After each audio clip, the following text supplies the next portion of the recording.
Hey there, history buffs. Picture this. World War II just ended, the good guys won. Everyone's best friends forever, right? Yeah, not so much. Within months, the guys who were sharing cigarettes and vodka in Berlin were pointing nuclear warheads at each other's capitals. Welcome to the Cold War, the longest, weirdest, most paranoid conflict in human history, where the real battles happened in shadows, the soldiers wore suits instead of uniforms, and a single photograph could be worth more than an entire army division. Here's the thing about this war. It never officially started, never officially ended, and technically never happened at all. No declarations, no treaties, just two superpowers locked in a 50-year staring contest with enough nuclear weapons to turn Earth into a parking lot. And because nobody wanted to actually press the big red button, both sides got creative. Really creative. We're talking invisible ink, cameras hidden in coat buttons, fake rocks with radio transmitters, and spies so deep undercover they sometimes forgot which side they were actually on. So if you're ready to dive into the wildest game of chess ever played, where pawns were real people and checkmate meant a bullet in a Moscow basement, smash that like button and drop a comment telling me where you're watching from. I want to know which corner of the world is tuning in for this ride through the shadows. Let's go. Now, before we get into the cloak and dagger stuff, the dead drops, the honey traps, the microfilm hidden in fake teeth, we need to talk about how this whole spy industrial complex actually came to exist. Because here's the thing that might surprise you. When World War II ended, neither the United States nor the Soviet Union actually had a proper peacetime intelligence agency. I know, right?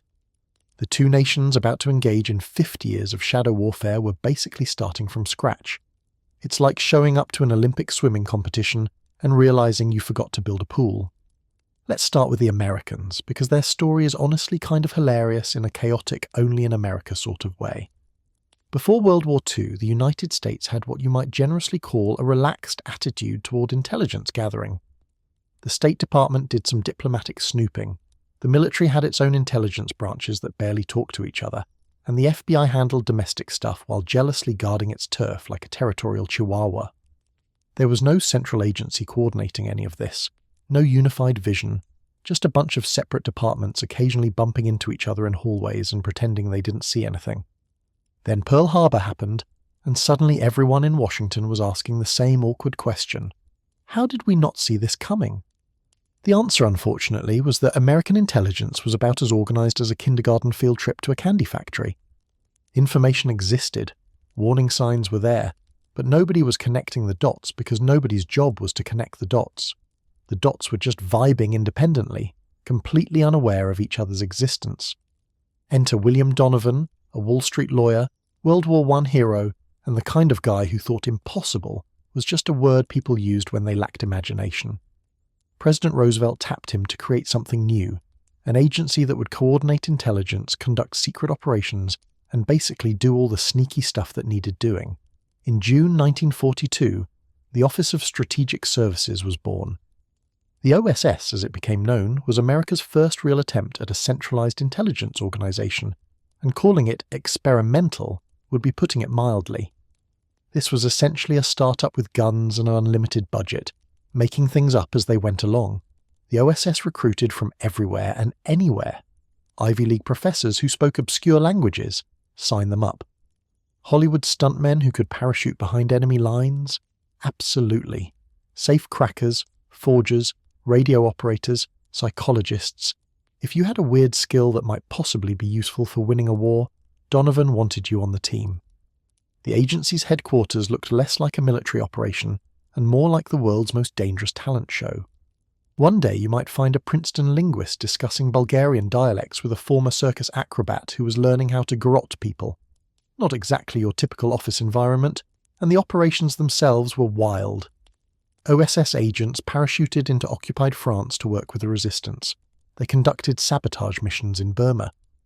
They forged documents, spread disinformation, and invented gadgets that would make James Bond jealous, though with considerably less style and a lot more duct tape. The agency was effective, creative, and completely unsuited for peacetime. When the war ended, President Truman looked at this chaotic organization full of thrill-seekers and academics and decided to shut it down. In September 1945, the OSS was dissolved. Thanks for your service, here's a severance package, please stop blowing things up now. But here's where it gets interesting. Truman might have killed the OSS, but he couldn't kill the need for intelligence. The Soviet Union was rapidly transforming from wartime ally to peacetime headache, and Washington was flying blind. The Soviets had spies everywhere, in the Manhattan Project, in the State Department, probably in the White House cafeteria for all anyone knew. America needed eyes and ears behind the Iron Curtain, and it needed them yesterday. So in 1947, Congress passed the National Security Act, and the Central Intelligence Agency was born. The CIA was supposed to be everything the OSS was, but professional, organized, respectable. A proper government agency with proper procedures and proper oversight.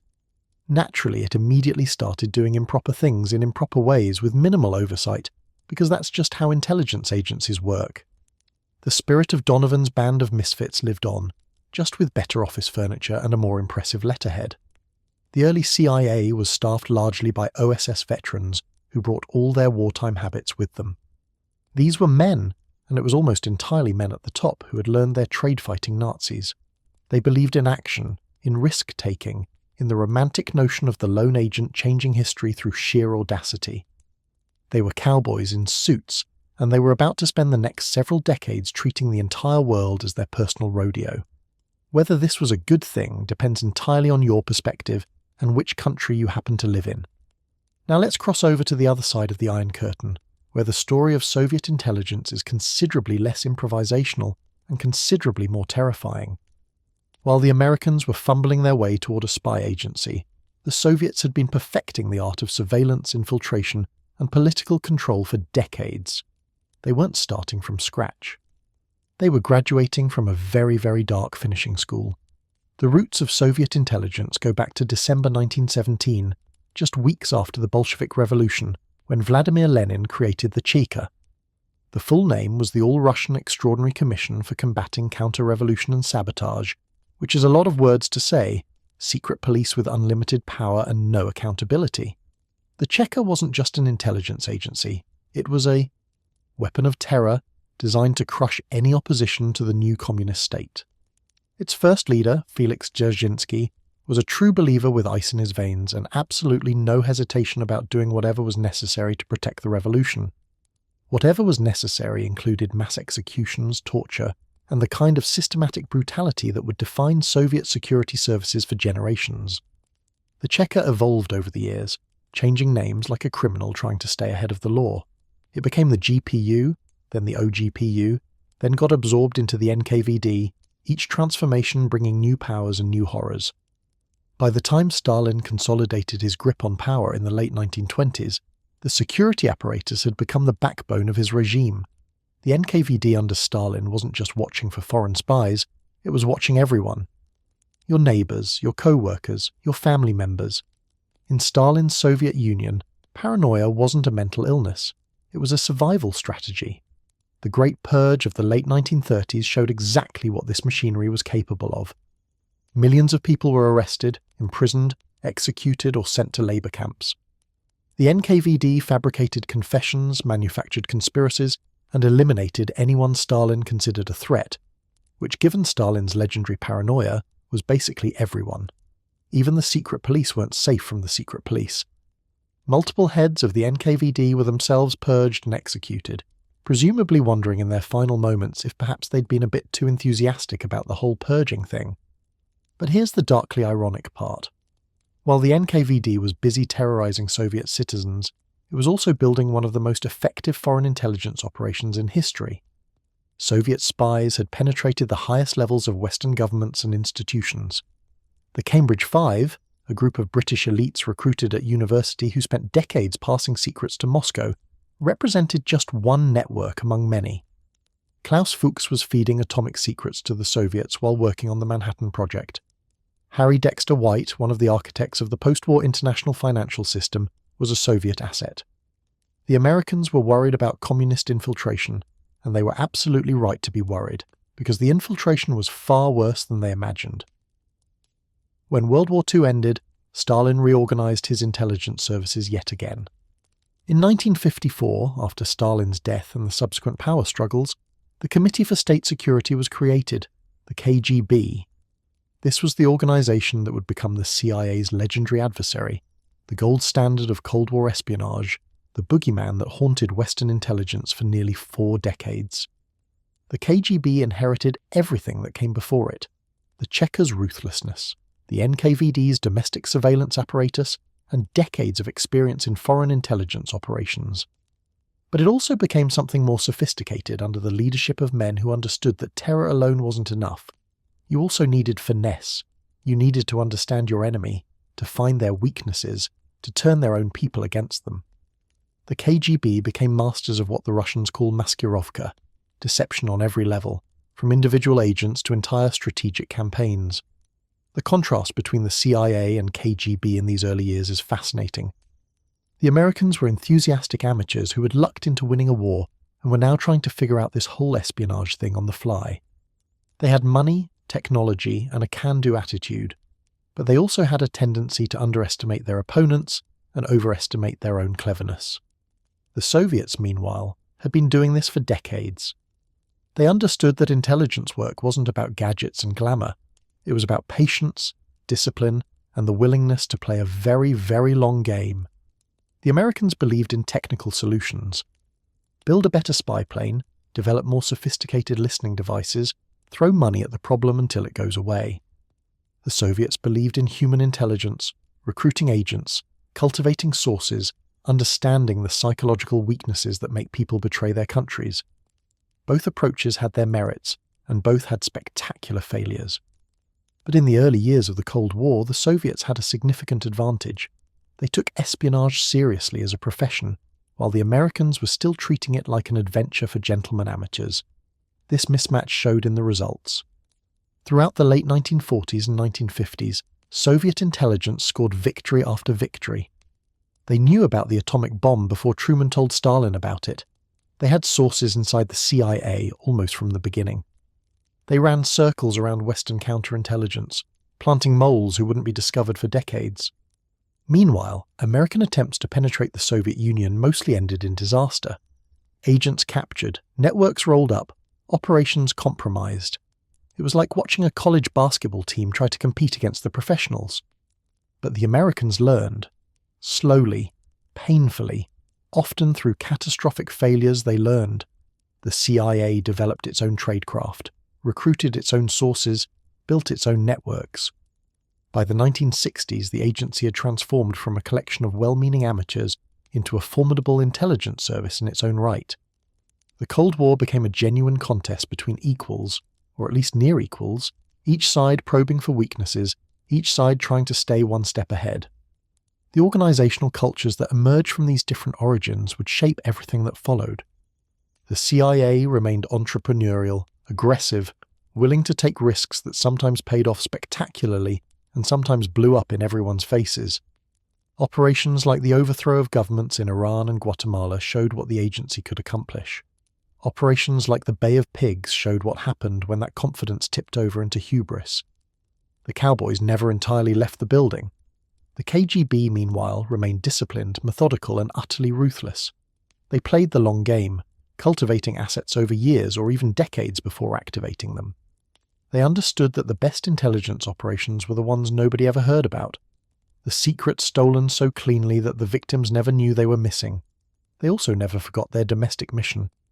Even as they matched wits with the CIA abroad, the KGB maintained its iron grip on Soviet society at home. Every dissident, every suspected troublemaker, every citizen who might possibly think the wrong thoughts was their concern. These two organizations, born from chaos and terror respectively, shaped by very different histories and philosophies, would define the intelligence landscape for the next half-century. They would recruit agents, run operations, topple governments, and occasionally try to assassinate each other's people. They would develop technologies that seemed like science fiction, and use methods that belonged in a medieval torture chamber. They would wage a war that never officially existed, with casualties that were never officially counted. And the most remarkable thing? Despite all their resources, all their agents, all their technological wizardry, neither side ever managed to truly understand the other.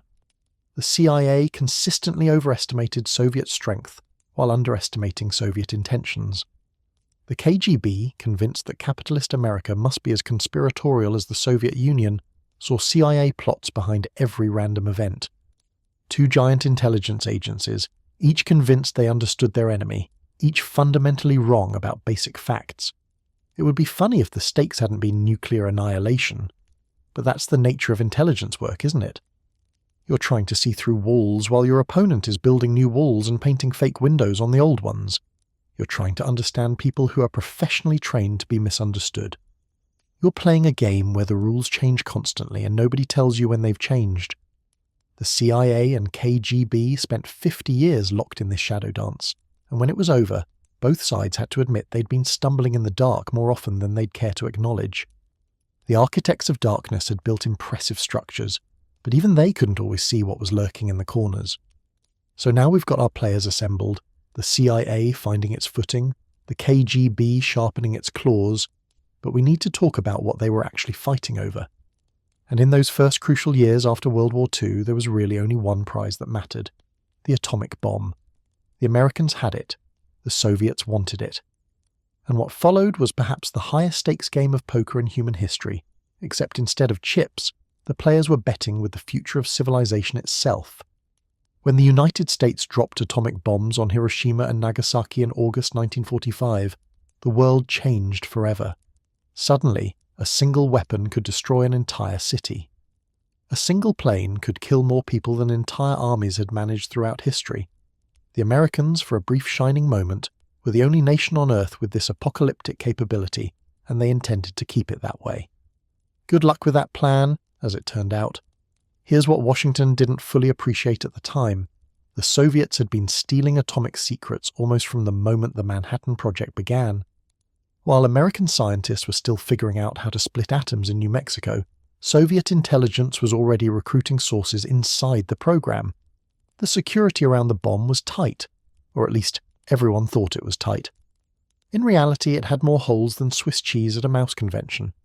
The most damaging spy was a quiet, unassuming German physicist named Klaus Fuchs. Born in Germany, Fuchs had fled the Nazis and eventually ended up in Britain, where his brilliance in theoretical physics made him invaluable to the Allied war effort. He was sent to Los Alamos to work on the bomb itself, given access to the most sensitive calculations and designs. He was also, as the Americans would eventually discover to their horror, a committed communist who had been passing information to Soviet intelligence since 1941. Fuchs wasn't motivated by money. Soviet intelligence barely paid him anything, and he never asked for more. He was a true believer, convinced that the Soviet Union represented humanity's best hope, and that no single nation should have a monopoly on weapons that could end civilization. Whether you consider him a traitor or a misguided idealist depends largely on your political perspective, but there's no debating the impact of his work. The information Fuchs provided saved the Soviet nuclear program years of research. When the Soviets tested their first atomic bomb in August 1949, years ahead of American predictions, a significant portion of that success belonged to the shy physicist who'd been hiding in plain sight. But Fuchs wasn't working alone. The Soviet atomic espionage network was a masterpiece of intelligence organization, with multiple independent sources feeding information back to Moscow.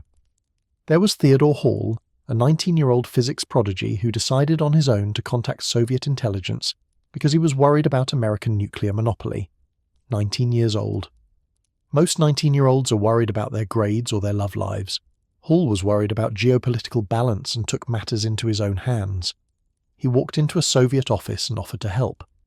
The Russians, initially suspicious that this must be some kind of trap, eventually realized they'd just been handed one of the greatest gifts in intelligence history. Then there was the network around Julius Rosenberg, an American electrical engineer who had been recruited by Soviet intelligence in the early 1940s. Rosenberg ran a small group of sources, including his wife Ethel's brother, David Greenglass, who worked as a machinist at Los Alamos. Greenglass wasn't a physicist. He didn't understand the deep science behind what he was seeing, but he could describe the physical components, the manufacturing processes, the practical details that turned theoretical designs into working weapons. Every piece of information, no matter how small, helped the Soviets complete the puzzle. The Rosenberg case would become the most famous and most controversial atomic espionage trial in American history. Julius and Ethel Rosenberg were arrested in 1950, tried for conspiracy to commit espionage, and executed in 1953. They maintained their innocence to the end, and their case became a lightning rod for debates about McCarthyism, anti-Semitism, and Cold War hysteria. Were they guilty? Julius almost certainly was. Soviet archives opened after the Cold War confirm his role. Ethel's involvement was more limited, and many historians believe her execution was unjust, an attempt to pressure Julius into confessing that backfired tragically. The electric chair at Sing Sing prison ended their lives, but the debate about their case continues to this day. Meanwhile, the man coordinating much of this espionage activity in America was living quietly in Brooklyn, pretending to be a photographer named Emil Goldfuss. His real name was William Fischer, though he's better known by one of his many aliases, Rudolf Abel. Abel was a KGB illegal, an officer operating without diplomatic cover, building networks and running agents while pretending to be an ordinary American citizen. He was so good at his job that he lived undetected in New York for nearly a decade, running one of the most successful Soviet intelligence operations on American soil. Abel's cover was almost perfect. He rented a studio in Brooklyn, took up painting and photography, made friends with local artists who had no idea they were chatting with a Soviet colonel. He communicated with Moscow through coded messages hidden in hollow coins, shortwave radio transmissions, and dead drops in public parks. The tradecraft was impeccable, no flashy spy stuff, just patient, methodical work that kept him invisible for years. When he was finally caught in 1957, it wasn't because of any American counterintelligence triumph. One of his own subordinates defected and gave him up. Even the best spies can't protect themselves from their own people. Abel's arrest and trial became a sensation, giving Americans their first real look at a Soviet spy in the flesh. He was dignified, professional, almost admirable in his refusal to cooperate with interrogators. He never betrayed his sources, never revealed his networks, never gave the Americans anything useful. The FBI threw everything they had at him, and Abel responded with polite silence and the occasional dry joke. He was sentenced to 30 years in prison, but everyone knew he wouldn't serve them. Spies like Abel were too valuable to leave rotting in a cell.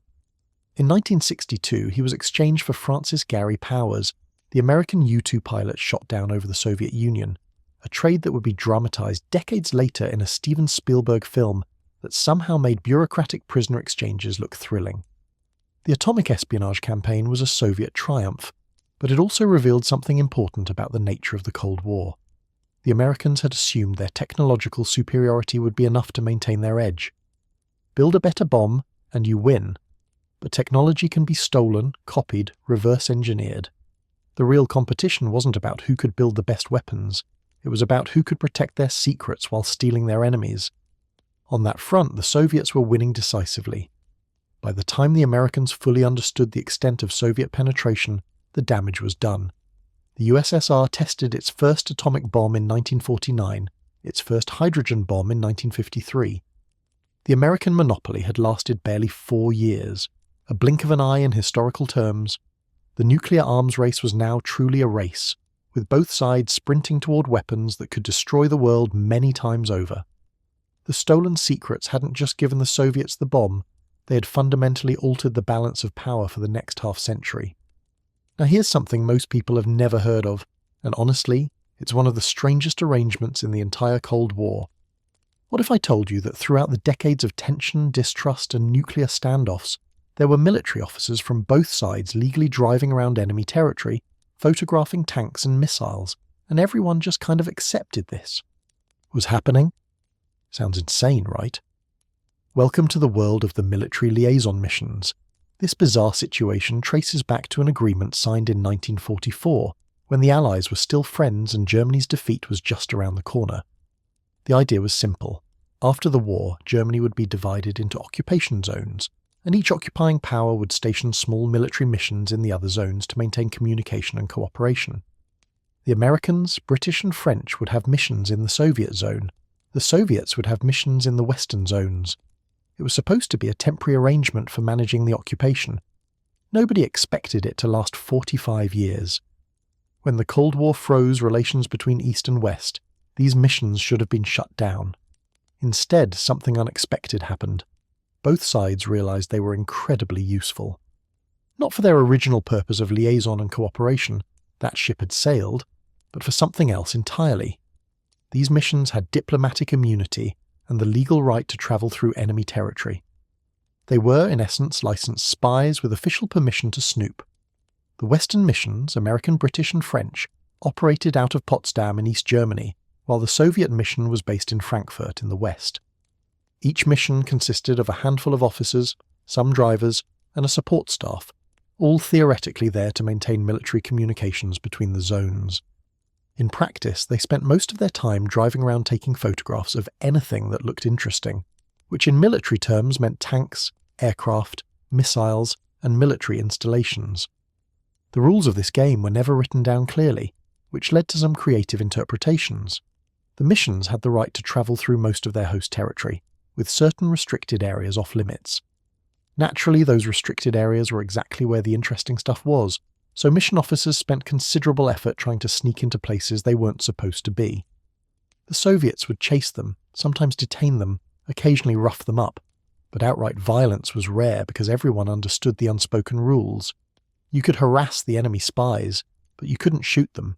Probably. The mission officers themselves were a special breed, part diplomat, part intelligence agent, part race car driver. They needed language skills, technical knowledge to identify military equipment, and the nerve to keep photographing Soviet tanks while angry guards were closing in on their position.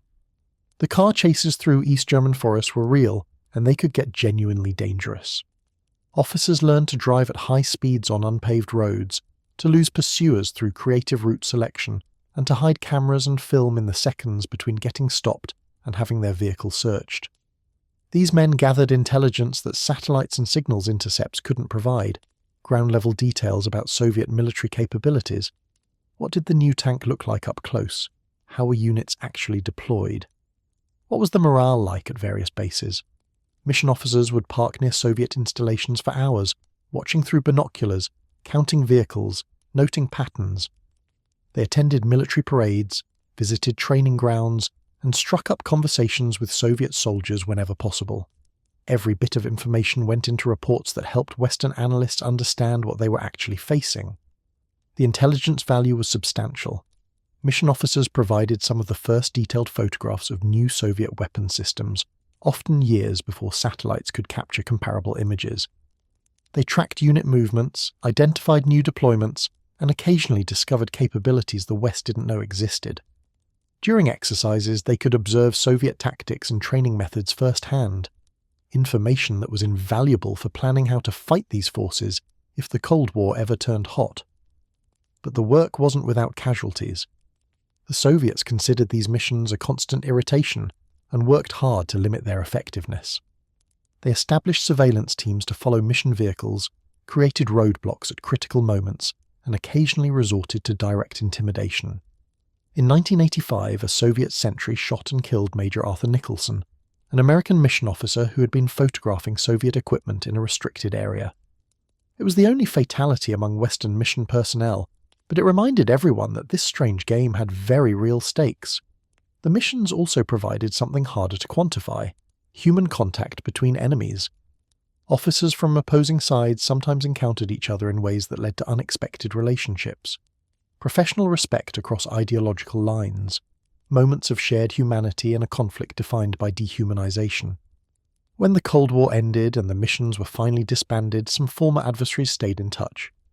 Enemies who had spent years chasing each other through East German forests discovered they had more in common than either side's propaganda suggested.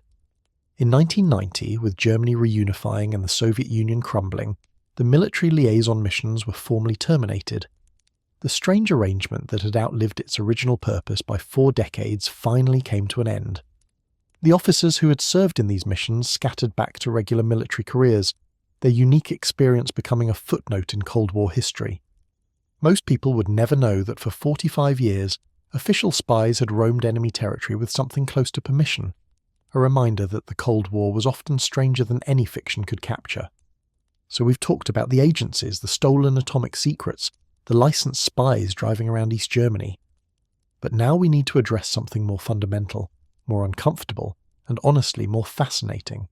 Why do people betray their countries in the first place? What makes a successful officer, a respected scientist, a trusted government official decide to hand over secrets to the enemy?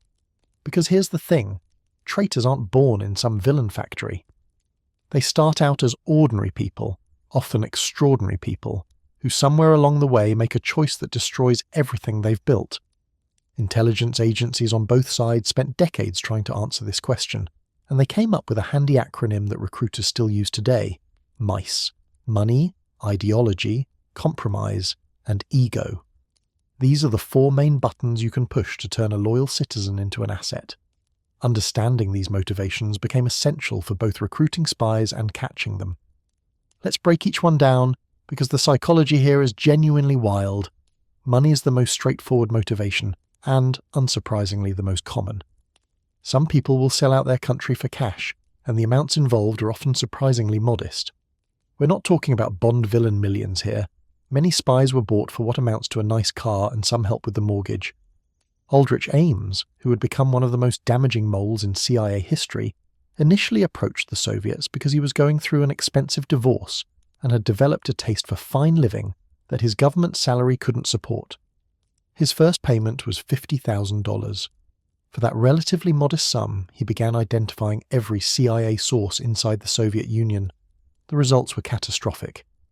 Ames gave up the names of dozens of Soviet citizens who were secretly working for the Americans. At least 10 of them were executed. Think about that for a moment. 10 people died because one man wanted to maintain his lifestyle. Ames would eventually receive over $4 million from the KGB, making him one of the highest-paid spies in history. He used the money to buy a fancy house and a Jaguar, which was not exactly subtle for a mid-level CIA officer. His colleagues noticed he was living well above his means, but somehow nobody connected the dots for almost a decade. Counterintelligence, it turns out, is harder than it looks. Robert Hanssen presents an even more disturbing case because he doesn't fit the obvious profile. Here was a man who was a devout Catholic, a dedicated family man with 6 children, a respected FBI agent with a reputation for technical expertise.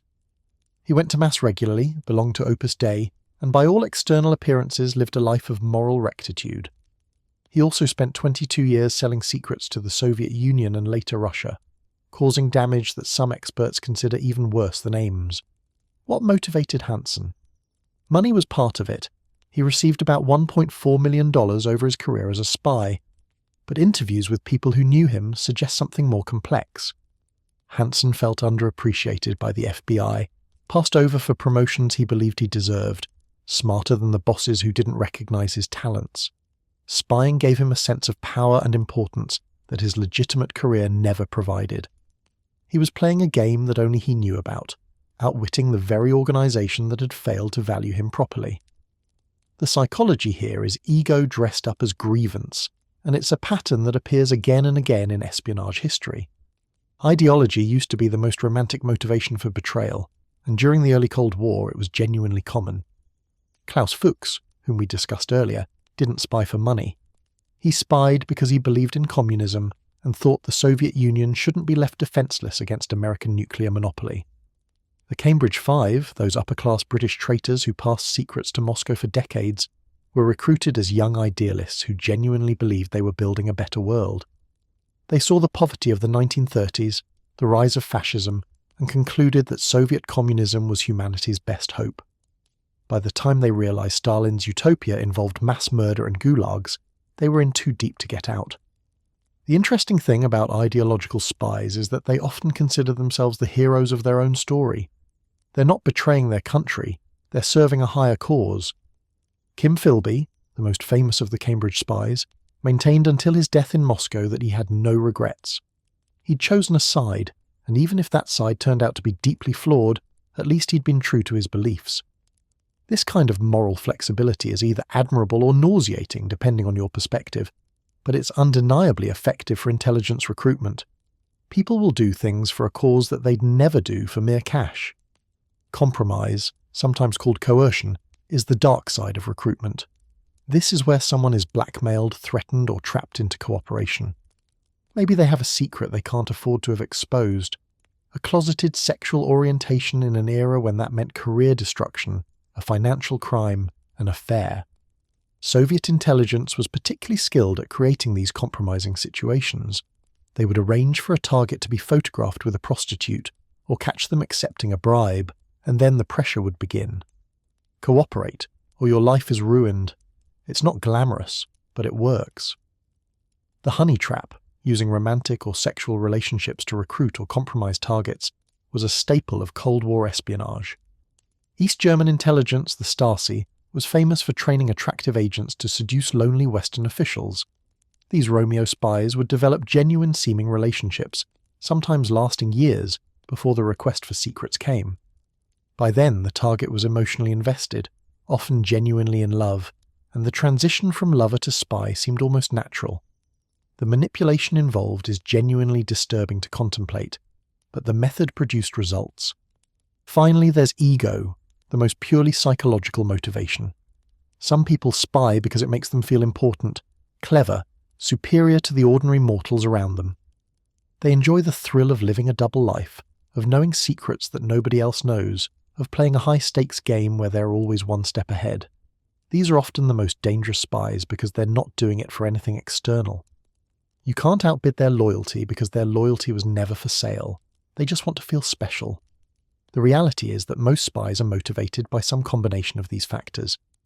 Ames wanted money, but he also felt undervalued by the CIA and enjoyed the thrill of deception.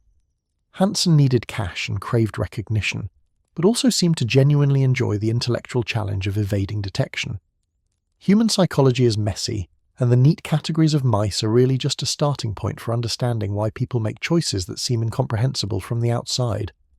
What's particularly striking is how ordinary these traitors usually were. They weren't criminal masterminds or obvious sociopaths.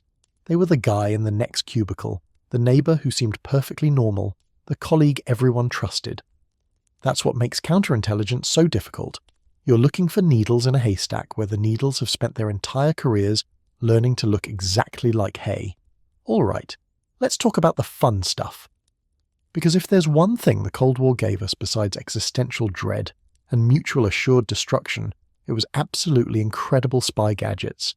Everything you've seen in James Bond movies. Most of it was real, and some of the actual devices were even stranger than fiction.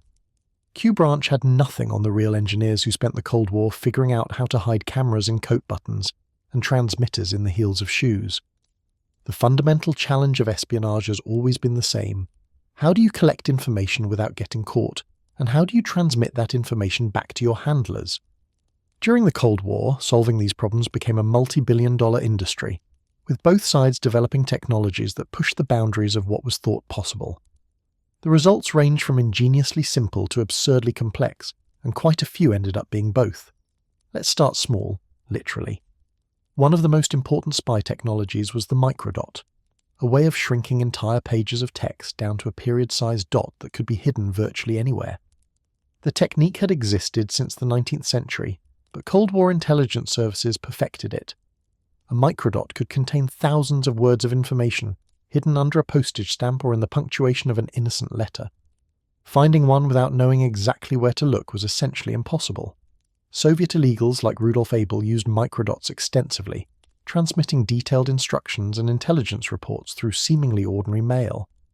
Miniature cameras were another essential tool. The most famous was the Minox, a camera small enough to fit in your palm that could photograph documents with remarkable clarity. Soviet agents loved it. Western agents loved it. Basically, everyone who needed to photograph secrets loved it. The Minox wasn't even originally designed for espionage. It was invented as a civilian camera, but its size and quality made it perfect for spy work. Sometimes the best gadgets aren't the ones you design for espionage, but the ones you adapt from everyday technology. But why stop at cameras you have to hide? Both sides developed cameras disguised as ordinary objects, concealed in cigarette lighters, hidden in belt buckles built into wristwatches. The CIA developed a camera disguised as a tobacco pouch. The KGB created one hidden inside a tube of lipstick. There were cameras in pens, cameras in briefcases, cameras in buttons. If you could imagine hiding a lens somewhere, somebody probably tried it. Not exactly five-star spycraft, more like arts and crafts for people with security clearances and unlimited budgets. Recording conversations presented its own challenges.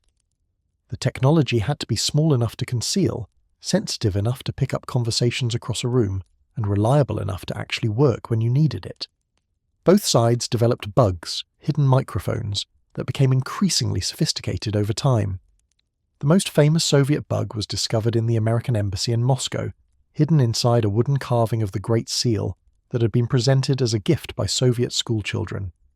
The Soviets had literally bugged a gift and hung it in the ambassador's office, where it operated undetected for 7 years. Unsurprisingly, American diplomats became somewhat suspicious of Soviet gifts after that. The Great Seal bug was technically brilliant.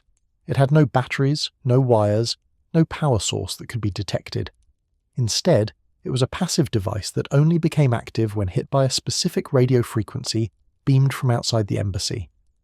The transmitted radio waves powered the device and carried the audio signal back to Soviet listeners. It was essentially the world's first RFID bug, invented decades before RFID became a commercial technology. American engineers who studied it after discovery were genuinely impressed, which must have been an awkward meeting. Communication between agents and their handlers required its own technological solutions. Dead drops, hidden locations where materials could be left for pickup, were enhanced with technology like concealment devices that looked like ordinary objects, hollow coins, fake rocks, secret compartments in virtually everything. The CIA developed a fake dog dropping that could be used as a dead drop container, which raises questions about both the creativity and the dignity of the engineers involved. But if your goal is to leave something in a public park that absolutely nobody will pick up and examine, well, mission accomplished. Radio transmitters allowed agents to send coded messages back to headquarters, but they also created risk. Every transmission could potentially be detected and traced. The solution was to make transmitters smaller, faster, and harder to find. Burst transmitters could compress messages and send them in fractions of a second, reducing the window for detection. Agents would encode their messages, compress them onto a tape, and then transmit them in a quick burst that was nearly impossible to intercept in real time. It wasn't exactly texting, more like paranoid texting with extra steps and a risk of execution. But the biggest technological leaps came from the sky. The U-2 spy plane, developed in the 1950s, could fly at 70,000 feet, so high that Soviet air defenses couldn't reach it. From that altitude, cameras could photograph military installations, track troop movements, and map infrastructure across the entire Soviet Union. For years, the U-2 gave the Americans an unprecedented view of their enemy's capabilities. It wasn't subtle. The Soviets knew these flights were happening and complained bitterly about them, but there wasn't much they could do about it. Until May 1960, when they shot one down with a surface-to-air missile and captured the pilot, Francis Gary Powers. Naturally, the Americans initially claimed it was a weather research plane that had wandered off course.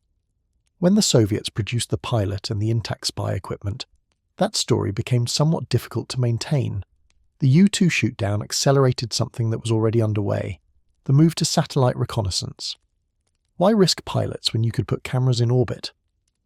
The Corona program, America's first spy satellite system, began operations in 1960. These early satellites were remarkably primitive by modern standards.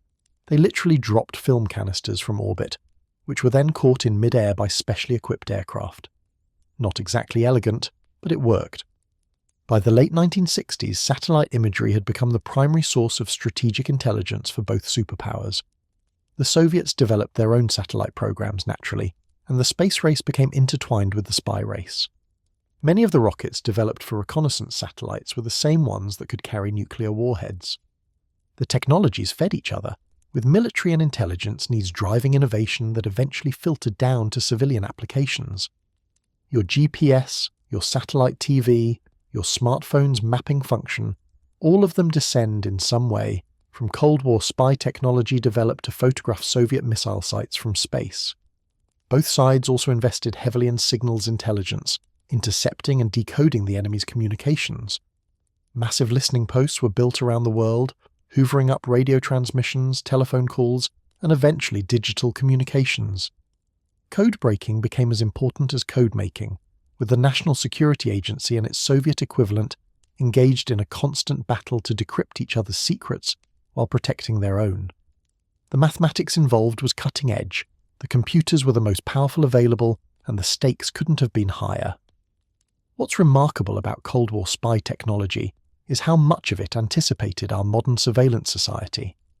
Miniature cameras, hidden microphones, satellite tracking, signals interception. These were all developed to spy on enemies and have since become tools for spying on everyone. The infrastructure built to fight the Cold War never really went away. It just found new applications. Every time you worry about your phone listening to your conversations, you're experiencing a very small taste of what it felt like to be a Cold War intelligence target. Except they were worried about the KGB, and you're worried about targeted advertising. Progress of a sort. If the Cold War had a capital city, it wasn't Washington or Moscow, it was Berlin. This divided metropolis, split down the middle by ideology and eventually by concrete, became the world's most concentrated espionage playground. Nowhere else on Earth could you find so many spies per square kilometre, so many secrets changing hands, so many double crosses happening simultaneously. Berlin was where the Cold War's invisible armies actually bumped into each other, sometimes literally, in a city that had become a permanent international crisis wrapped in barbed wire and served with a side of existential dread. To understand why Berlin mattered so much, you have to remember the bizarre situation created by World War II's aftermath. Germany was divided into 4 occupation zones, and Berlin, deep inside the Soviet zone, was similarly split among the victors. The Western Allies controlled half of a city completely surrounded by communist territory. It was, from a strategic standpoint, absolutely insane. West Berlin was an island of capitalism floating in a Red Sea, accessible only by a few carefully negotiated corridors. The Soviets could have squeezed it shut any time they wanted, and in 1948 they tried exactly that with the Berlin blockade, only to be outmaneuvered by the legendary airlift. But Berlin's vulnerability was also its intelligence value. Here was a place where the two worlds actually touched, where you could literally walk from one ideology to another in minutes. For spy agencies on both sides, this was irresistible. West Berlin became a launching pad for operations into the east, a place to recruit defectors, a listening post positioned right against the Iron Curtain. East Berlin offered the Soviets similar advantages in reverse.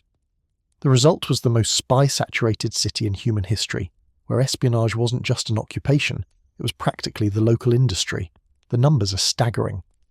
At the height of the Cold War, Western intelligence estimated that there were over 80 foreign intelligence services operating in Berlin.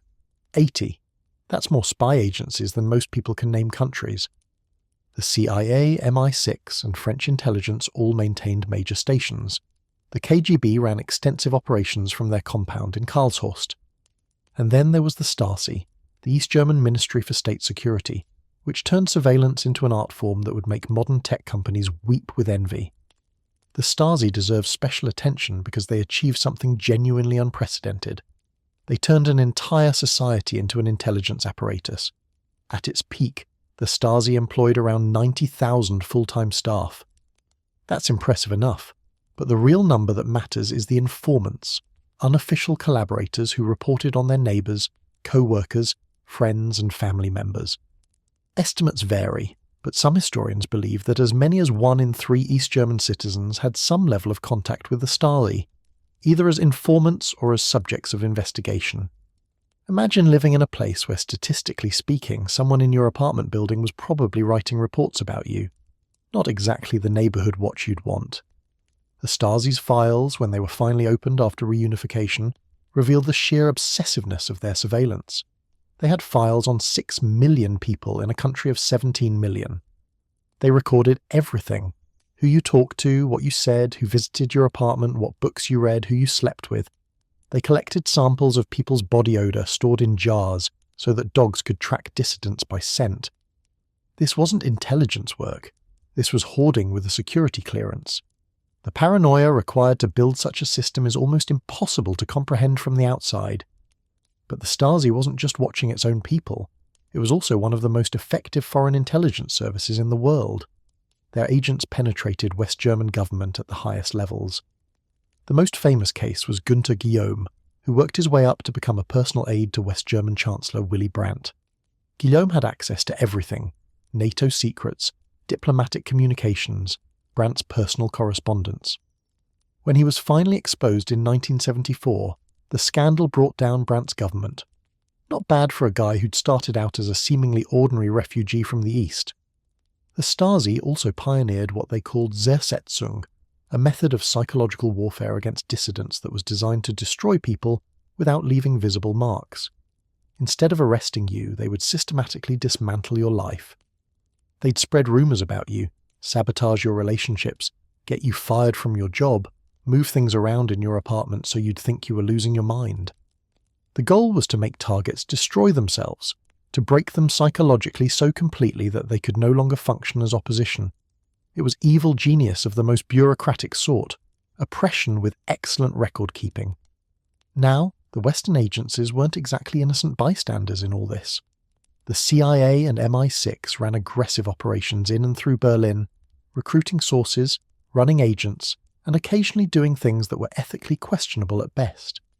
One of their most ambitious projects was Operation Gold, also known as the Berlin Tunnel. The idea was audacious. Dig a tunnel from the American sector under the border into East Berlin, tap into Soviet communication cables, and listen to everything. Construction began in 1954, and by early 1955 the tunnel was operational. 1,500 feet of secret underground passage ending in a chamber full of recording equipment. The tunnel produced massive amounts of intelligence. For nearly a year, American and British analysts listened to Soviet and East German military communications, diplomatic traffic and intelligence chatter. It was an intelligence bonanza, confirmation that sometimes crazy ideas actually work. Except here's the twist that makes this story perfect Cold War material. The Soviets knew about the tunnel from the beginning. George Blake, a British intelligence officer who was secretly working for the KGB, had revealed the plan before construction even started. So why didn't the Soviets shut it down immediately? Because doing so would have exposed Blake, their most valuable asset in British intelligence. They let the operation run, carefully controlling what information went over the tapped lines, using the tunnel as a channel for disinformation while protecting their spy. When they finally discovered the tunnel in April 1956, it was staged to look like an accident. East German workers supposedly stumbled upon it while doing routine maintenance. The whole thing was a hall of mirrors. The West thought they were spying on the East. The East knew they were being spied on and used it to their advantage. And nobody on the Western side realized they'd been played until Blake was exposed years later. Not exactly a 5-star intelligence operation, more like a 5-star performance by everyone except the people who thought they were winning. The physical symbol of Berlin's division arrived in August 1961, when the East Germans began construction on what they euphemistically called the anti-fascist protection rampart. Everyone else called it the Berlin Wall. Officially, it was there to protect East Germans from Western aggression. In reality, it was there to stop East Germans from leaving, which they had been doing at a rate of about 1,000 per day. The wall was an admission of failure disguised as a security measure. If your system is so great, why do you need concrete and barbed wire to keep people in? For intelligence agencies, the wall created new challenges and new opportunities. Crossing into the east became dramatically more difficult, but it also meant that anyone who did make it across was potentially more valuable. The wall had checkpoints, most famously Checkpoint Charlie, which became stages for some of the Cold War's most dramatic moments. Standoffs between American and Soviet tanks, desperate escape attempts, the grim business of exchanging captured spies. Which brings us to the Glienicke Bridge, perhaps the most cinematic location in espionage history. This elegant steel bridge connected West Berlin to Potsdam, crossing the water that marked the border. Starting in 1962, it became the preferred location for spy exchanges, moments when the two sides would trade captured agents in carefully choreographed ceremonies that were equal parts diplomatic protocol and theatrical performance. The most famous exchange happened on February 10, 1962, when Rudolf Abel walked across the bridge from the American side while Francis Gary Powers walked the other way from the Soviet side. Abel, the Soviet illegal who had lived for years as a Brooklyn photographer, traded for Powers, the U-2 pilot shot down over the Soviet Union. The exchange took place in the early morning darkness, with both men passing each other at the exact midpoint of the bridge. It was the Cold War distilled to its essence, two pawns being traded by unseen powers, each valuable only because the other side wanted them back. More exchanges followed over the years. The bridge earned the nickname Bridge of Spies, which would eventually become the title of that Spielberg film we mentioned earlier. Each exchange was a reminder that even in the deadliest conflict there were rules, negotiations, channels of communication. Enemies who couldn't talk about anything else could at least agree on the value of getting their people back. It was weirdly civilized for a conflict that could have ended civilization. Berlin was also where ordinary people became accidental heroes and tragic victims of the espionage game. Tunnel diggers who helped people escape to the west. Border guards who either enforced the wall's deadly mandate or in rare cases defected themselves. Families separated by the concrete barrier, some never to reunite. The human cost of the Cold War was most visible here, in a city that had become a wound in the heart of Europe. The espionage intensity in Berlin produced a peculiar culture. Western intelligence officers stationed there lived strange double lives, attending diplomatic parties, cultivating contacts, always watching for potential recruits or potential threats. The city's nightlife was legendary, partly because it was one of the few places where East and West could mingle, however cautiously. Bars and restaurants became meeting places for clandestine encounters. Hotels were assumed to be bugged. Everyone watched everyone else, and the paranoia became a kind of background radiation that you learned to live with or left. East Berliners developed their own survival strategies. They learned to assume that phones were tapped, that neighbours might be informants, that careless words could have serious consequences. Some collaborated with the Stasi out of conviction, some out of fear, some out of opportunism. Others found ways to resist, subtle acts of defiance, underground networks of trust, coded languages that the surveillance apparatus couldn't quite crack. The human spirit turns out to be remarkably adaptable, even to living inside a panopticon. When the wall finally fell on November 9, 1989, the intelligence implications were almost as dramatic as the political ones. The Stasi's files became a treasure trove of information about Eastern intelligence operations, and also a source of painful revelations for people who discovered that friends and lovers had been informing on them. Western intelligence rushed to exploit the chaos, recruiting former Eastern agents and securing documents before they could be destroyed. The KGB worked frantically to burn files and extract assets.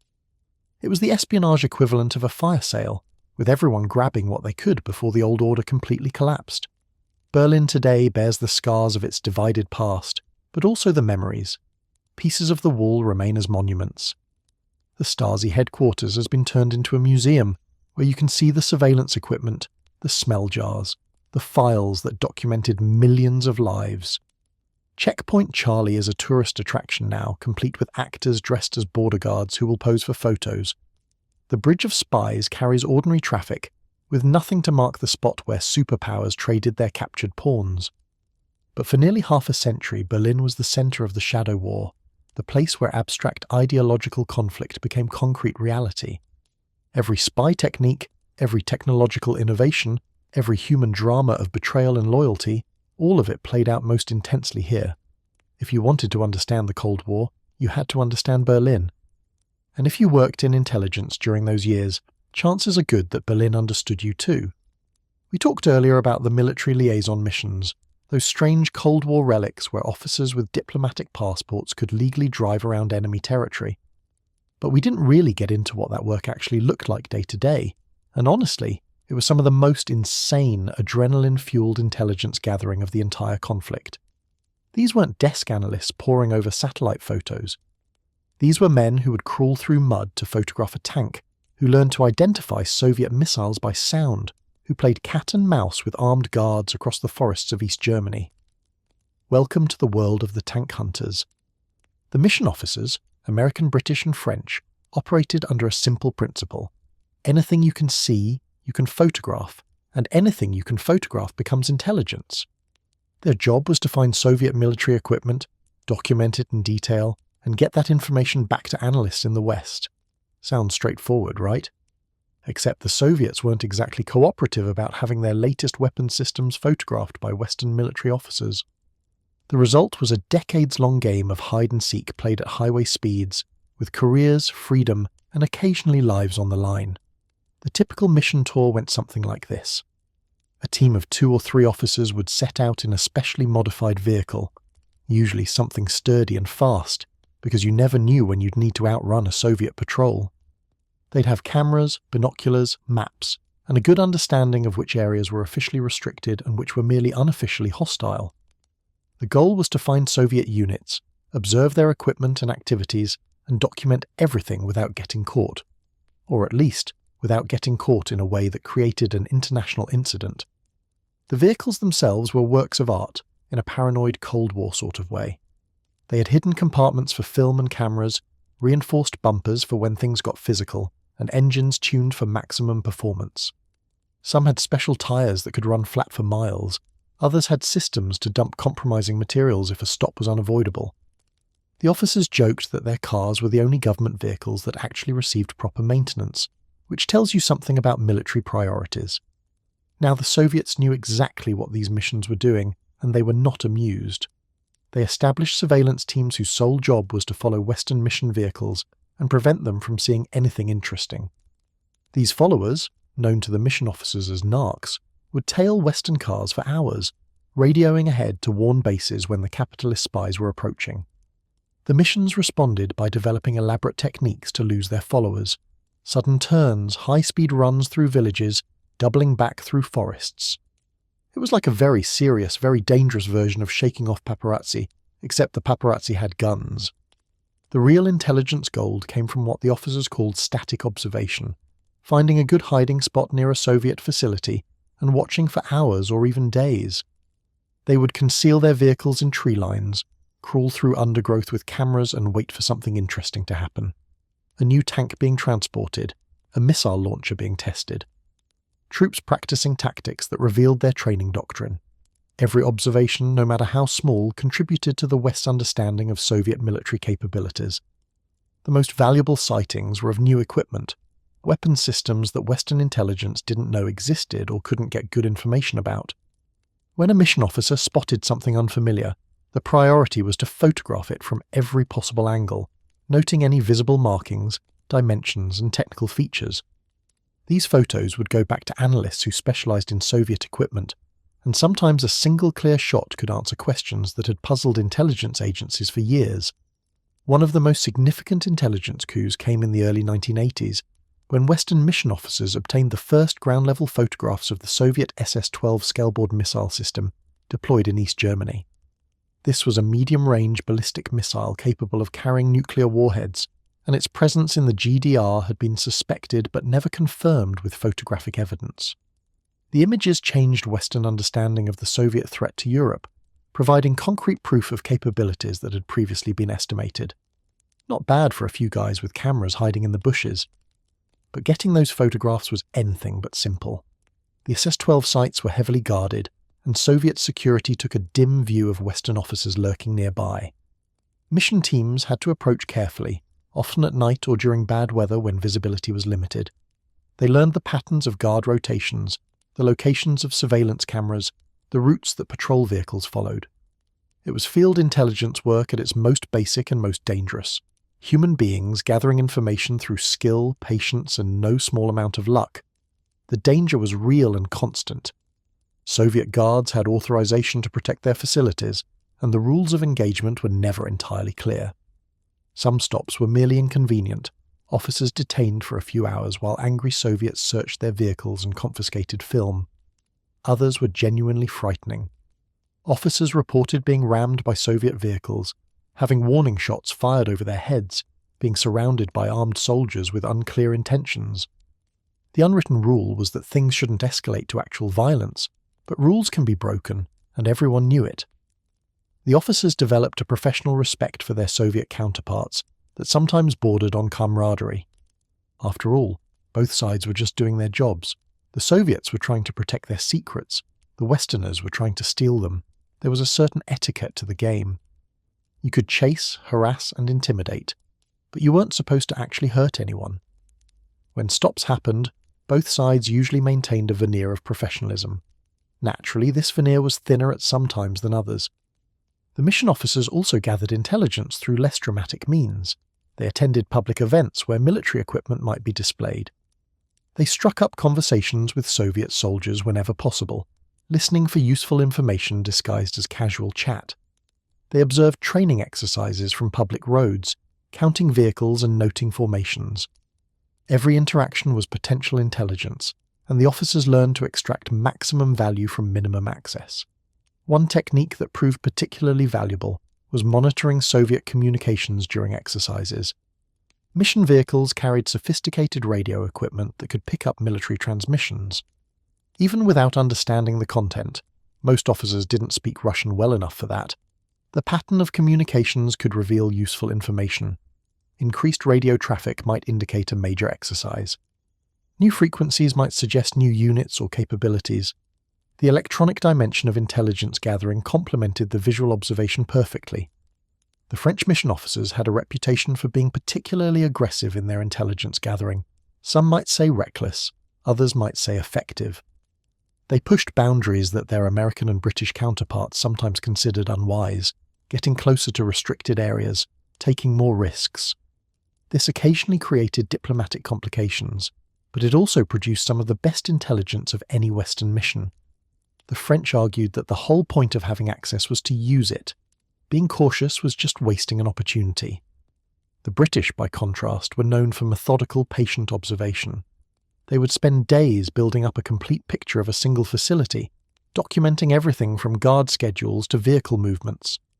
Their reports were models of thoroughness, even if they lacked some of the excitement of their French colleagues' more adventurous operations.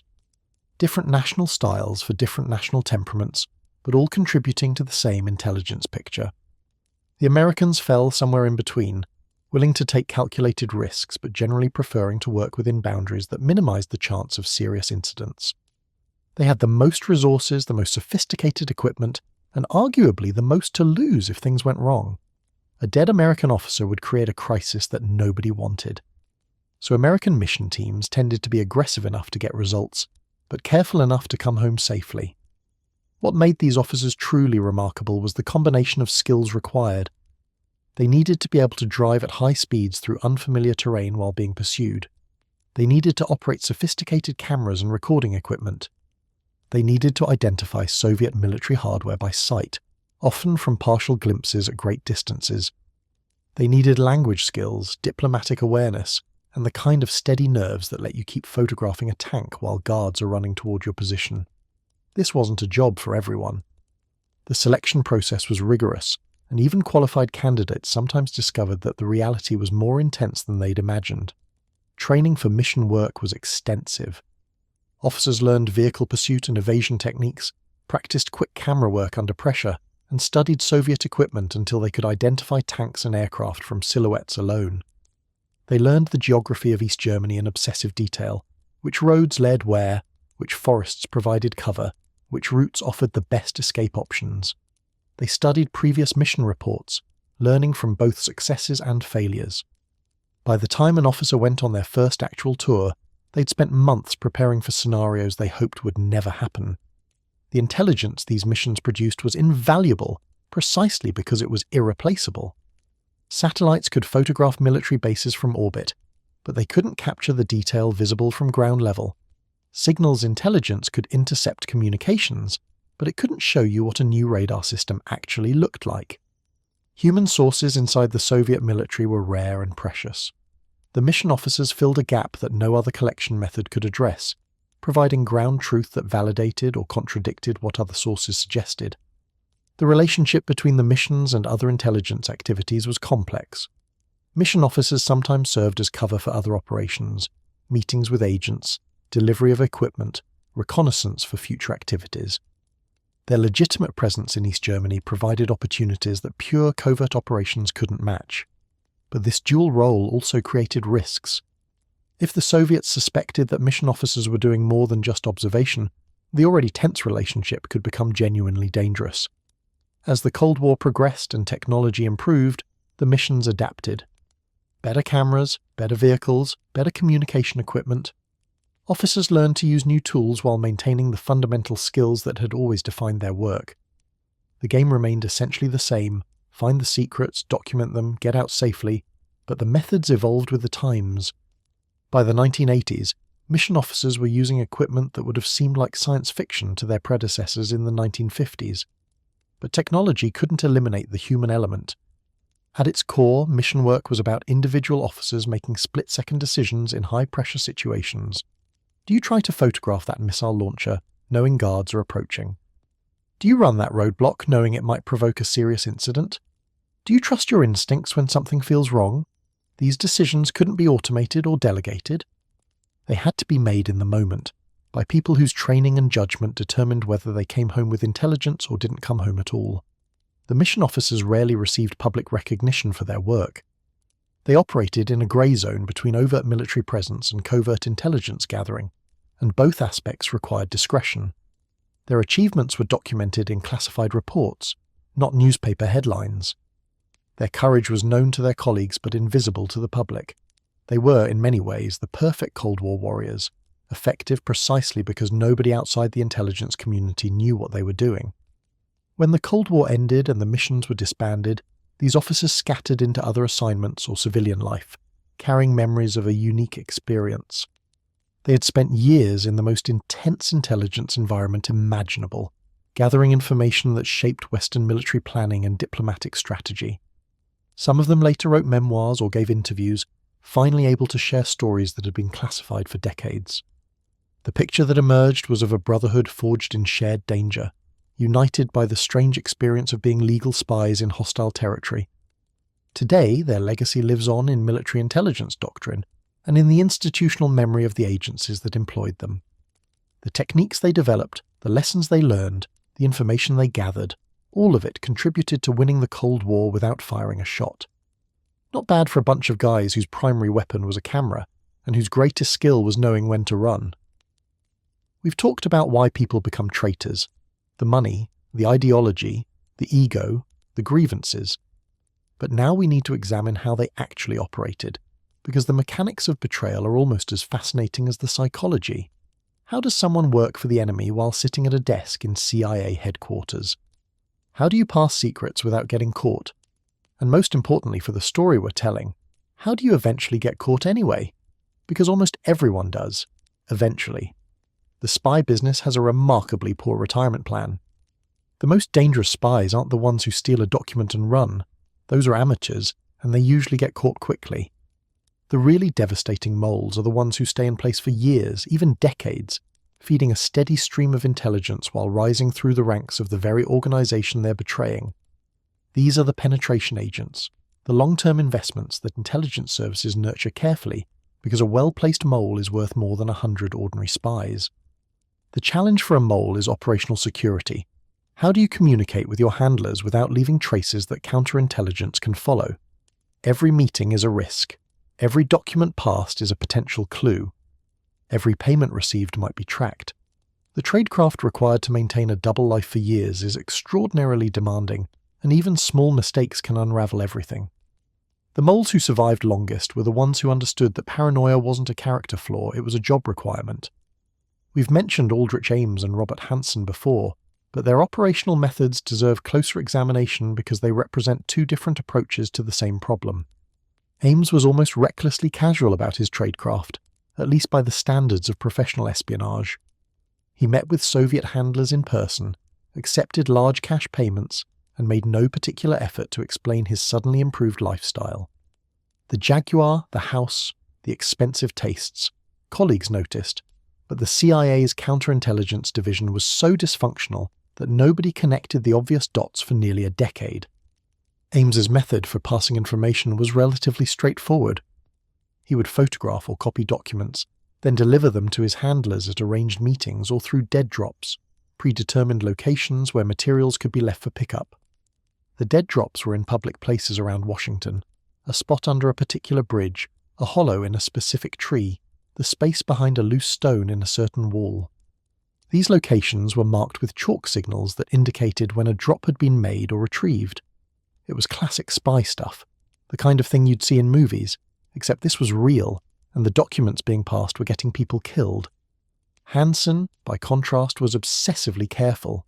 He never met his handlers in person, never, in 22 years of espionage. He refused to tell the KGB his name or position, communicating only through dead drops and encrypted messages. His handlers knew him only by his code name, and they didn't learn his real identity until he was arrested. This extreme caution made him almost impossible to catch through traditional counterintelligence methods. There was no surveillance footage of clandestine meetings, no intercepted phone calls with Russian contacts, no pattern of suspicious travel. Hansen was a ghost who happened to work at the FBI. The information these moles provided was catastrophic for American intelligence. Both Ames and Hansen had access to the most sensitive secret in the CIA and FBI, the identities of Soviet citizens who were secretly working for the United States. These sources, recruited at enormous effort and personal risk, were the crown jewels of American intelligence against the Soviet Union, and both moles sold them out systematically, providing Moscow with lists of names that amounted to death warrants. The Soviets were initially skeptical of what Ames offered. The intelligence was too good, too comprehensive. They suspected a provocation, a CIA deception operation designed to feed them false information. But the names Ames provided checked out, and one by one the sources started disappearing, arrested, tried, executed. The CIA watched its carefully built network inside the Soviet Union collapse, and for years they had no idea why. This is where the mole hunt began, and it became one of the most intense counterintelligence investigations in American history. The CIA knew they had a problem. Too many operations were being compromised. Too many sources were being lost. The question was whether the leak was a mole inside the agency, a communications breach, or something else entirely. The investigation involved dozens of officers, thousands of documents, and an atmosphere of suspicion that poisoned the agency's internal culture for years. The problem with mole hunts is that they're inherently destructive even when they succeed. Everyone becomes a suspect. Careers are ruined by mere proximity to suspicion. Paranoia feeds on itself, and innocent people get caught in the crossfire. The CIA's mole hunt generated conspiracy theories, internal feuds, and a general atmosphere of distrust that made effective intelligence work nearly impossible. And meanwhile, Ames kept showing up to work, kept photographing documents, kept meeting his handlers. The hunt was happening all around him, and he was invisible. Ames was eventually caught not through brilliant counterintelligence work, but through a combination of luck and persistence. Investigators finally started taking seriously the reports about his lifestyle, the money that didn't match his salary, the Colombian wife with expensive tastes, the general air of someone living beyond his means. They began surveillance, observed his dead drop activities, and built a case that led to his arrest in February 1994. The damage assessment that followed was staggering. At least 10 Soviet sources executed, dozens of operations compromised, an entire generation of intelligence work undone. Hansen's case was even stranger. The FBI knew they had a mole, the pattern of compromised operations was unmistakable, but they couldn't identify him through traditional methods because he'd never made the mistakes that usually trip up spies. No meetings, no phone calls, no suspicious behavior. The break finally came from an unlikely source, a former KGB officer who defected and brought with him a file on an FBI mole. The file didn't contain a name, but it included enough details about the mole's communications to eventually identify Hansen. He was arrested in February 2001, caught in the act of making a dead drop in a Virginia park. The Hansen case raised disturbing questions about how well any organization can really know its own people. Here was a man who had worked for the FBI for 25 years, who had access to the most sensitive counterintelligence information, who was trusted by colleagues and supervisors alike. He went to church, raised 6 children, lived in a modest house in the suburbs, and the entire time he was systematically betraying everything he was supposed to protect. If the FBI couldn't catch a mole in its own ranks for 2 decades, what hope did anyone have? The mole hunts on the Soviet side were, if anything, even more intense and paranoid. The KGB was obsessively concerned about penetration by Western intelligence, and their counterintelligence investigations could be brutal. Suspected traitors faced interrogation methods that would be illegal in any Western country, and the consequences of exposure were severe. Soviet moles in the West knew that if they were identified and couldn't escape, they faced trial and execution. The stakes couldn't have been higher. What's remarkable about the mole phenomenon is how long these double agents managed to operate. Ames worked for the Soviets for 9 years. Hansen managed 22 years. The Cambridge Spies operated for decades. These weren't quick in-and-out operations. They were sustained betrayals that required constant attention, careful planning, and the psychological ability to live a lie indefinitely. The mental toll must have been enormous, though neither Ames nor Hansen showed obvious signs of stress. Perhaps the ability to compartmentalize was part of what made them effective traitors in the first place. The legacy of the mole era reshaped American counterintelligence permanently. New procedures, new security measures, new technologies for detecting insider threats. The CIA and FBI implemented lifestyle monitoring, financial audits, and polygraph examinations that would have seemed invasive before, but now appeared necessary. Trust became something that had to be verified, not assumed. The casual security culture that had allowed Ames and Hansen to operate was replaced by something more rigorous and more paranoid. Now we come to the part of our story that's hardest to tell, because it's about real people who died real deaths for choosing the wrong side, or, depending on how you look at it, the right side at the wrong time. Every spy story has victims, and in the Cold War those victims were often the bravest people of all, the men and women who risked everything to provide information to the enemy of their own country, because they believed it was the right thing to do.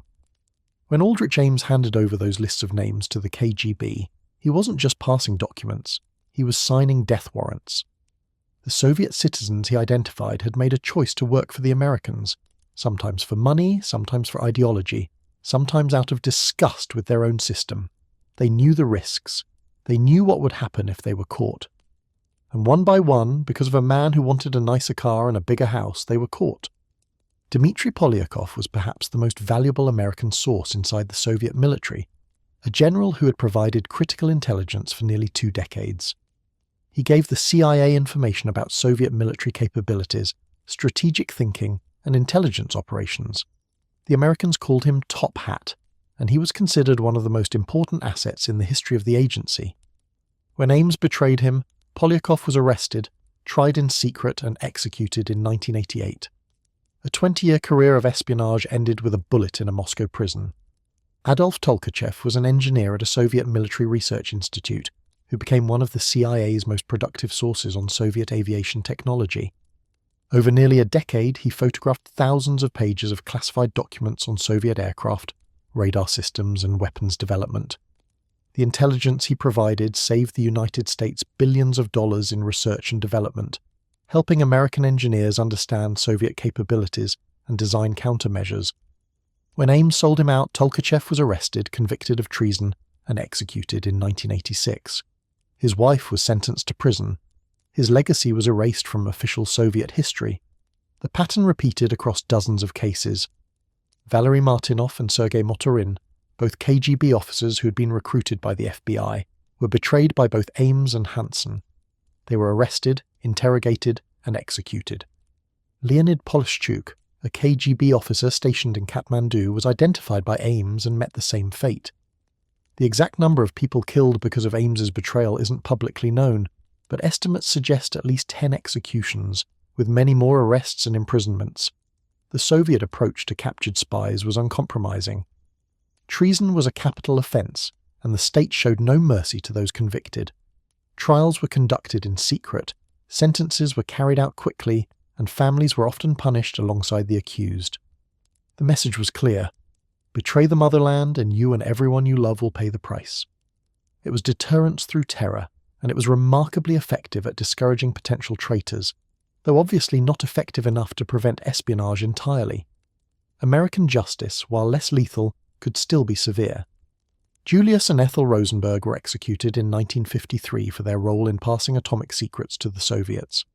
They went to the electric chair at Sing Sing prison, maintaining their innocence to the end. The case remains controversial. Many historians believe Ethel's involvement was minimal and her execution unjust. But the Rosenbergs sent a message.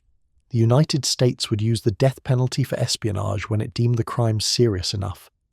Not everyone who was exposed died. Some were exchanged, trading one side's captured spies for the others in those carefully choreographed ceremonies we discussed earlier. Rudolf Abel went home to the Soviet Union. Francis Gary Powers returned to America. These exchanges were transactions, not mercy. Each side got back someone they valued, and the game continued. But exchanges were rare privileges, reserved for spies important enough to be worth trading. Most captured agents weren't that lucky. The most dramatic escape story belongs to Oleg Gordievsky, a KGB officer who had been secretly working for British intelligence for over a decade. Gordievsky provided invaluable intelligence about Soviet intentions during some of the most dangerous moments of the Cold War, including Soviet fears of a NATO first strike that nearly triggered a nuclear response. When he was recalled to Moscow in 1985 under suspicion, almost certainly because Ames had identified him, Gordievsky faced almost certain death. What happened next was one of the most audacious exfiltration operations in espionage history. British intelligence had prepared an escape plan for exactly this scenario, and they activated it when Gordievsky signaled that he was in danger. He had to evade KGB surveillance in Moscow, travel to the Finnish border and cross into the west, all while the entire Soviet security apparatus was looking for him. The details remain partially classified, but the operation involved disguises, safe houses, and reportedly a car trunk for the border crossing. Against all odds, Gordievsky made it out. He lived the rest of his life in Britain, though never entirely free from fear. In 2018, his neighbour in Salisbury was poisoned with a nerve agent in an attack widely attributed to Russian intelligence. Gordievsky himself was reportedly on a Russian hit list. Even decades after the Cold War, some scores were never considered settled. For those who didn't escape and didn't die, life after exposure was often a twilight existence. Some defectors lived out their years in safe houses, protected by the services they'd served but cut off from everything they'd known. They could never go home, never see their families, never resume normal lives. They lived under assumed names, constantly aware that their former employers might still be looking for them. It was survival, but barely living. The human cost of the Cold War's intelligence battles is impossible to calculate precisely. How do you count the careers destroyed by suspicion, the families torn apart by defection, the psychological damage of living under constant surveillance or maintaining a double life for decades? The official casualty lists, the executed, the imprisoned, capture only the most dramatic outcomes. The full toll was much greater, spread across thousands of lives touched by the Shadow War. What's perhaps most sobering is how arbitrary some of this suffering was.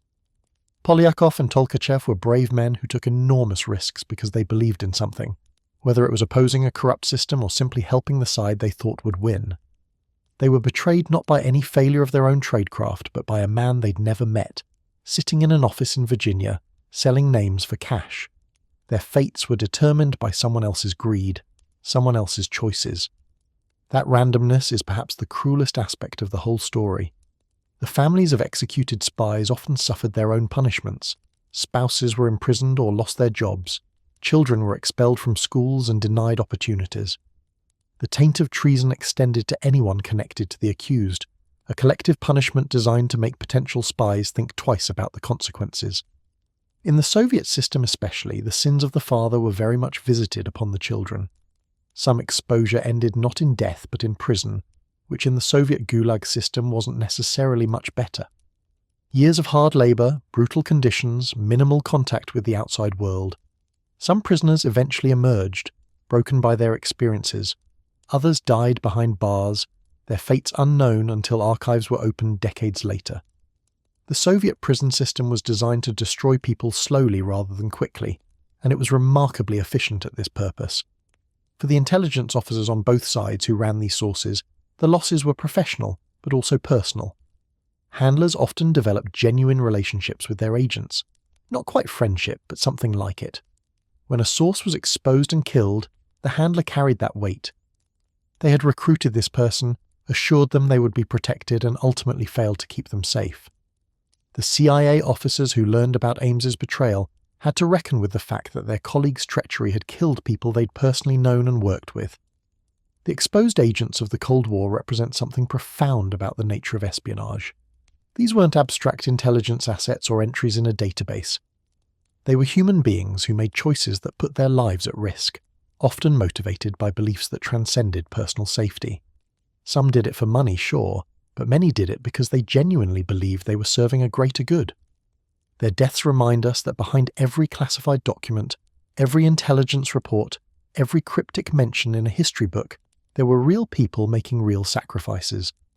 And for those who survived, the ones who escaped, the ones who were exchanged, the ones who simply got lucky, the Cold War never really ended. They live with what they did and what was done to them, carrying memories that most people can barely imagine. The Shadow War cast long shadows, and for some of its participants, those shadows never lifted. After decades of tension, betrayal, and the constant threat of nuclear annihilation, something strange started happening in the 1980s. The Cold War, which had seemed like it might last forever, or at least until someone finally pushed the button, began to thaw. Not all at once, and not without setbacks, but slowly, unmistakably, the ice was melting. And the intelligence agencies on both sides found themselves in the bizarre position of spying on a conflict that was winding down, even as they continued to play the game as if nothing had changed. The road to the end started, ironically, with one of the most dangerous periods of the entire Cold War. In the early 1980s, relations between the superpowers hit a new low. President Reagan called the Soviet Union an evil empire and launched a massive military buildup. The Soviets, already paranoid, became convinced that the Americans were planning a first strike. In 1983, a NATO exercise called Able Archer nearly triggered a Soviet nuclear response because Moscow genuinely believed it might be cover for an actual attack. We came closer to accidental Armageddon than most people realized at the time, not exactly the kind of near miss you want to read about in retrospect. But the intelligence channels, even at the height of tension, never completely closed. Both sides continued to gather information, and crucially, both sides continued to communicate through back channels that existed precisely for moments when official diplomacy wasn't working. The spies, in their own way, helped prevent the very catastrophe they were supposed to be preparing for. Information about Soviet fears reached Western leaders. Information about American intentions reached Moscow. The Shadow War, for all its moral compromises, served a purpose beyond mere intelligence gathering. It kept each side from completely misunderstanding the other. Then came Mikhail Gorbachev, and everything changed. When he took power in 1985, Gorbachev was unlike any Soviet leader the West had encountered. He was young, dynamic, and apparently sincere in his desire to reform the Soviet system and reduce tensions with the West. Western intelligence struggled to assess him. Was this genuine, or another Soviet deception? Could the leopard really change its spots, or was this just better camouflage? The answer, as it turned out, was that Gorbachev was the real thing, though even he didn't fully understand where his reforms would lead. His policies of glasnost and perestroika, openness and restructuring, were intended to save the Soviet system by modernizing it. Instead, they unleashed forces that would tear it apart. But that's getting ahead of our story. In the mid-1980s, what mattered was that Gorbachev seemed willing to negotiate seriously on issues that had been deadlocked for decades. The Intermediate-Range Nuclear Forces Treaty of 1987 was a breakthrough that would have seemed impossible just a few years earlier. For the first time, the superpowers agreed to actually eliminate an entire class of nuclear weapons, not just limit them, but destroy them. The missiles that had terrified Europe for years, capable of reaching targets in minutes with virtually no warning, were to be dismantled under mutual verification. Reagan and Gorbachev signed the treaty in Washington, and for a moment it seemed like the world might actually be getting safer. But here's the thing about intelligence agencies. They don't stop working just because politicians are shaking hands. Even as the diplomats negotiated, the spies kept spying. The CIA continued to recruit sources inside the Soviet system. The KGB continued to run operations against the West. The military liaison missions kept photographing tanks and missiles in East Germany. The Shadow War had its own momentum, and it didn't stop just because the official temperature was rising.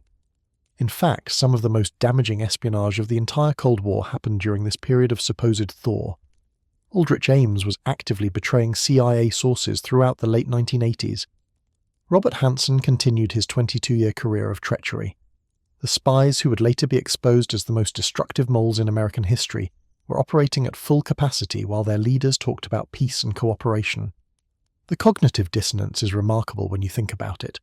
Handshakes in the Kremlin, executions in Lubyanka, and everyone pretending these things weren't connected.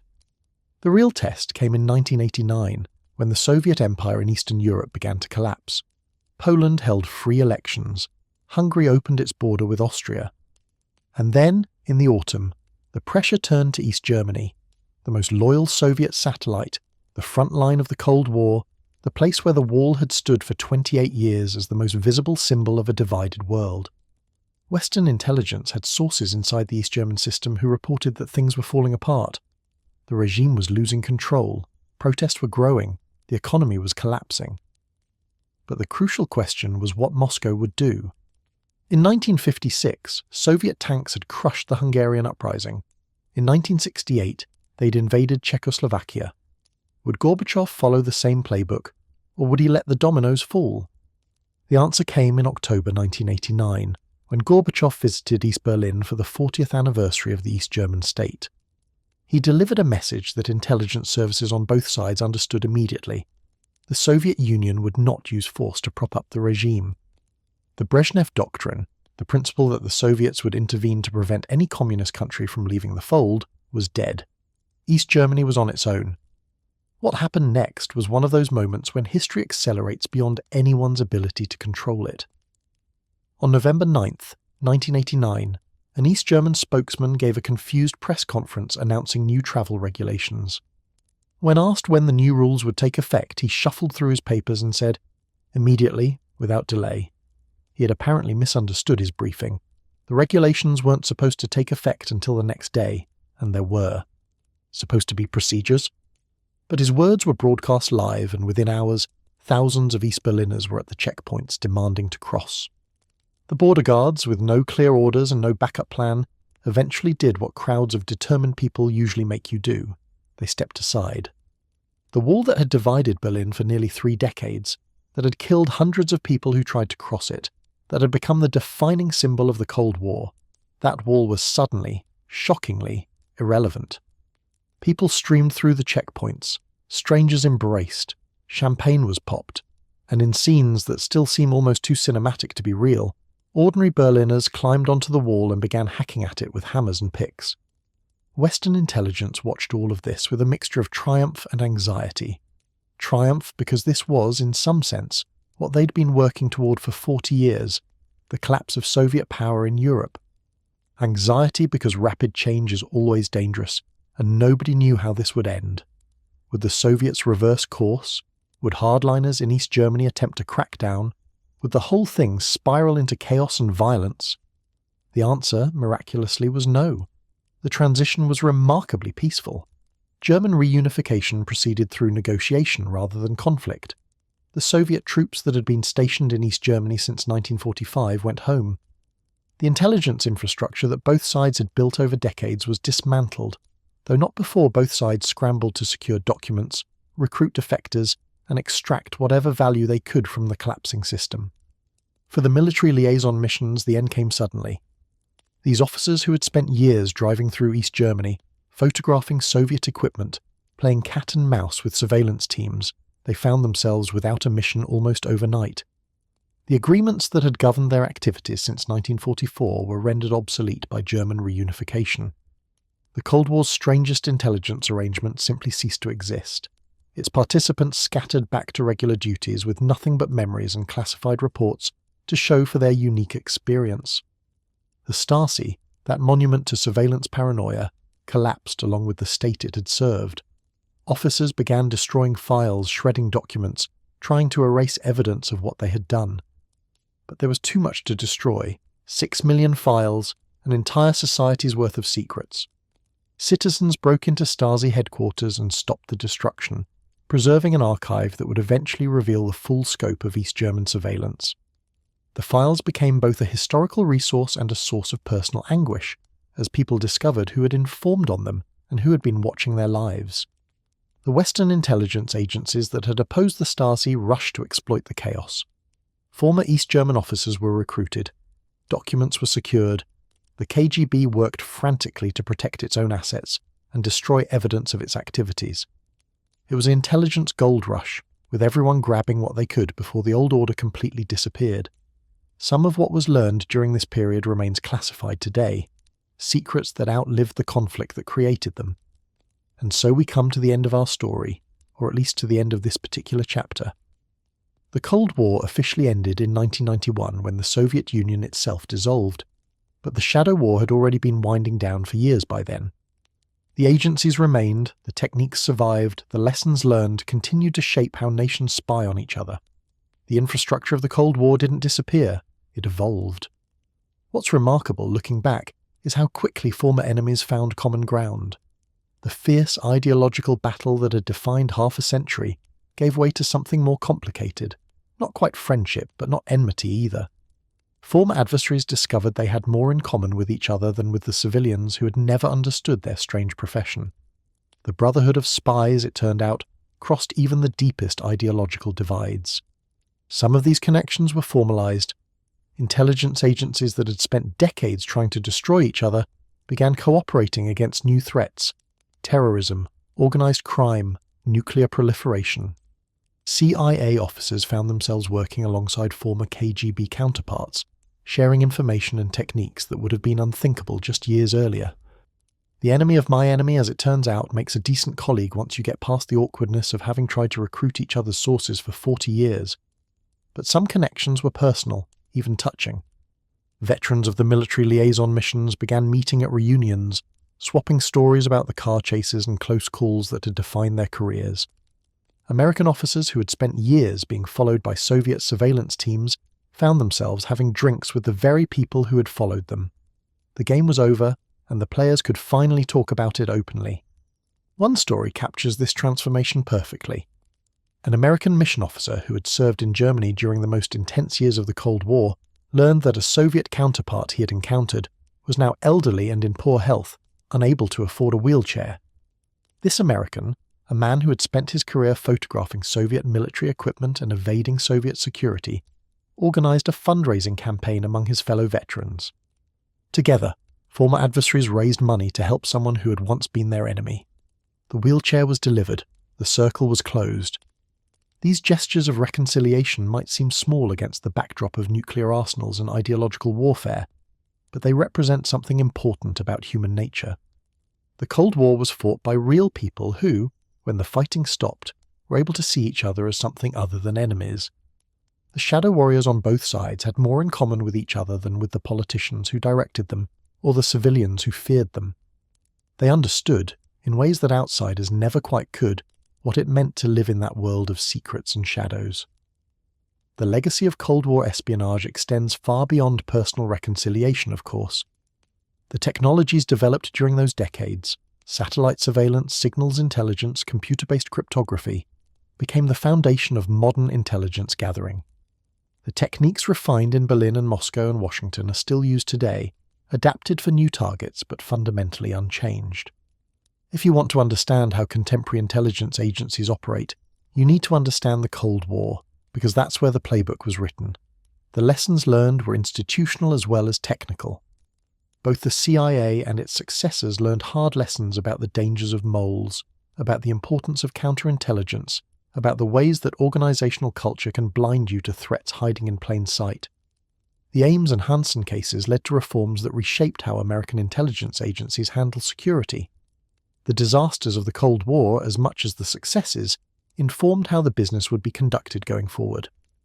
There were also lessons about the limits of intelligence.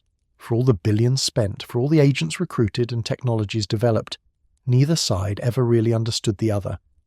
The CIA consistently overestimated Soviet military strength while underestimating Soviet economic weakness. The KGB saw American conspiracies where there were only bureaucratic confusion and random events.